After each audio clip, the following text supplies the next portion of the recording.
Gary, we did. We did going into earnings, and welcome. Yeah, we had a long position that we did very, very nicely on, that we took off. Nothing since.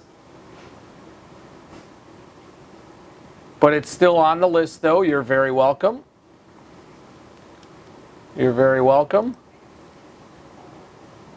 Okay, guys, so also there was yesterday some fills in the Uber Iron Condor we put out there. I did not get filled, but I know there were fills at the end of the day.